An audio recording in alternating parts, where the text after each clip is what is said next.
Assalamu alaikum wa rahmatullah, bienvenue à tous. J'avais déjà traité des preuves de l'existence de Dieu dans une vidéo intitulée « 10 preuves de l'existence de Dieu ». J'avais abordé beaucoup de thèmes comme les révélations divines, la saine nature, le réglage fin dans les lois de l'univers, de même que la complexité effarante de l'ADN humain. Je m'étais attelé à réfuter certaines théories dans plusieurs vidéos, comme la théorie des multivers, ou bien les arguments de certains qui prétendent que le hasard aveugle serait à l'œuvre dans les lois de l'univers. À vrai dire, ces vidéos datent un peu, et j'aimerais aujourd'hui qu'on s'attarde sur un seul thème en particulier, l'origine de l'univers.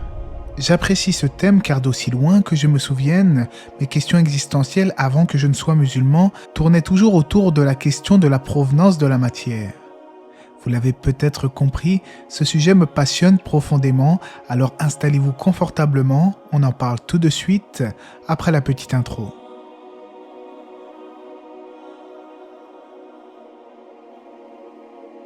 Avant de commencer, rappelons que le modèle cosmologique du Big Bang est aujourd'hui largement accepté par la communauté scientifique, et même si certains peuvent émettre des théories alternatives, le concept général est en revanche très difficilement réfutable. On sait, notamment avec la découverte du fond diffus cosmologique en 1964, que l'univers a un jour été infiniment dense et chaud, condensé en une singularité avant que ne débute son expansion. Cette grande découverte a secoué la plupart des matérialistes qui s'imaginaient pour certains d'entre eux que l'univers aurait toujours existé. Or, avec la théorie du Big Bang, il est devenu clair que l'univers a bel et bien eu un commencement dans le temps. De surcroît, avec la seconde loi de la thermodynamique, les chercheurs avancent que l'univers est concerné lui aussi par l'entropie et donc il se dégrade à une vitesse mesurable. En d'autres termes, l'univers a un début et une fin. Mais alors, comment tout cela a commencé? D'où vient la matière exactement? Comme rien dans l'univers ne peut surgir du néant et que toute chose a nécessairement besoin d'une cause pour exister, est-il raisonnable de dire que tout cela se serait réalisé tout seul? La question ne se pose même pas, car le néant par définition est l'absence absolue de toute chose concevable et intelligible. Comment la moindre particule ou une quelconque forme d'énergie que ce soit pourrait jaillir de quelque part si l'espace-temps et la matière n'existaient pas avant la singularité du Big Bang? C'est juste impossible. Malgré tout, cela n'a pas découragé certains partisans de l'athéisme d'émettre des hypothèses et j'aimerais que l'on y jette un œil ensemble. Lorsque j'étais petit, disons 7-8 ans, je me disais souvent, s'il y a un voire deux atomes en liberté aux origines de l'univers, comment, par le plus grand des hasards, ils auraient pu se rencontrer, générer de l'énergie, puis créer l'univers avec toute sa complexité. Je trouvais cela totalement absurde, même si j'étais athée à ce moment-là. Pourtant, certains évoquent parfois cette hypothèse d'un atome primitif qui aurait donné naissance à l'univers. Tout d'abord, s'il existait un atome premier qui aurait été la cause de la singularité initiale de l'univers, un atome éternel non concerné par l'espace-temps, on pourrait se questionner à juste titre, mais d'où vient-il? Et puis, s'il a toujours existé, pourquoi aurait-il attendu exactement le bon moment pour se manifester? En d'autres termes, qu'est-ce qui a causé ce changement d'état de lui-même? En effet, s'il est censé avoir contenu tout ce que sera notre univers, quelle cause extérieure a pu faire en sorte de générer une transition entre son état actuel et celui du point de départ de l'expansion de l'univers? Et même si l'on admettait qu'une autre entité s'avérait disponible pour provoquer un tel changement, pourquoi ne l'avait-elle pas fait il y a un temps infini? Comme l'avaient relaté certains physiciens, il est très difficile de concevoir un système, en particulier un système quantique, qui ne fait rien pour toujours, puis évolue. Un état quantique véritablement stationnaire ou périodique, qui durerait éternellement, n'évoluerait jamais.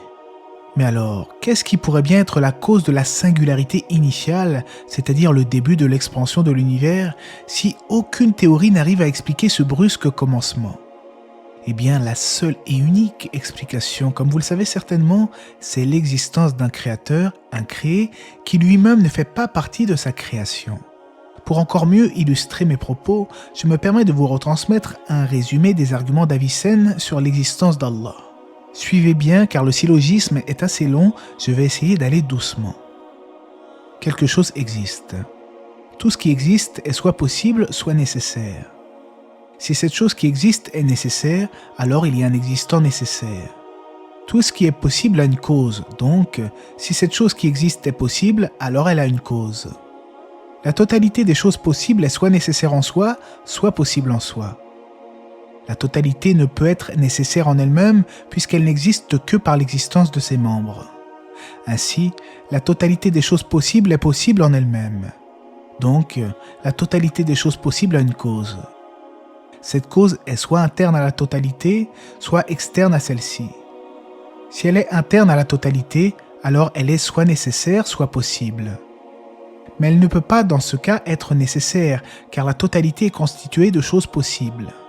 Et elle ne peut pas non plus dans ce cas être possible, puisqu'en tant que cause de toutes les choses possibles, elle serait dans ce cas sa propre cause, ce qui la rendrait nécessaire et non possible après tout, ce qui est une contradiction. Ainsi, la cause de la totalité des choses possibles n'est pas interne à cette totalité, mais externe à elle. Mais si elle est en dehors de la totalité des choses possibles, alors elle est nécessaire. Il y a donc un existant nécessaire. Pour résumer ce que nous avons vu, un acte de création volontaire venant du Créateur est la seule explication rationnelle concernant l'origine de la matière à partir du néant, car lui seul peut générer quelque chose à partir de rien, ex nihilo en latin. Allah dit dans le Coran dans le sens du verset, « Il est le créateur des cieux et de la terre à partir du néant. Lorsqu'il décide une chose, il dit seulement soit et elle est aussitôt. » Certains partisans de la cosmologie quantique avancent que certaines lois de la physique auraient pu être la cause de l'origine de l'univers à partir de rien. À vrai dire, la première fois que j'ai eu vent de ce genre de théorie, j'étais vraiment curieux de connaître les arguments. Stephen Hawking fait partie de ceux qui ont tenu de tels propos. Non loin de moi l'idée de me comparer vis-à-vis des connaissances scientifiques à Stephen Hawking, mais comme l'a dit un de nos contemporains, une absurdité reste une absurdité quand bien même elle aurait été prononcée par une sommité. En effet, certains évoquent d'hypothétiques particules virtuelles qui apparaîtraient et disparaîtraient très rapidement, ce qui pourrait expliquer les origines de l'univers. Mais on pourrait là encore rétorquer d'où viennent ces fluctuations quantiques à partir du vide. Car en effet, lorsque l'on parle du vide en physique, il ne s'agit pas du néant à proprement parler, car le vide lui-même s'inscrit dans l'espace. Pour synthétiser, le néant est différent du vide. Aussi, d'où viennent les lois de ces fameuses fluctuations quantiques? Qui a créé ces dites lois au préalable? Et puis, même si on admettait leur existence, est-il concevable que des fluctuations quantiques chaotiques ont pu d'elles-mêmes générer un univers ordonné et hautement complexe? On en revient encore une fois à en déduire que sans Dieu, rien n'a pu se produire dans l'univers de façon spontanée.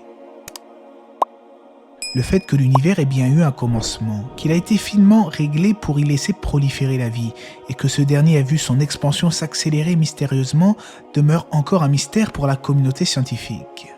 On parle parfois d'énergie sombre, on évoque les trous noirs, on évoque plein de choses au sein de l'univers, mais est-ce que nous comprenons vraiment ce à quoi nous faisons allusion ?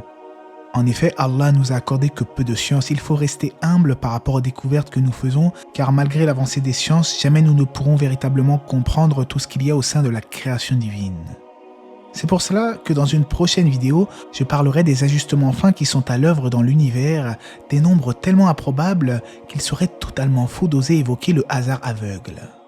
J'espère en tout cas que cette première vidéo d'une mini-série vous aura intéressé et suscité votre curiosité. N'hésitez pas en tout cas à vous abonner si vous êtes nouveau sur la chaîne. Allah c'est mieux. Que la paix et les bénédictions d'Allah soient sur le prophète, sa famille et ses compagnons.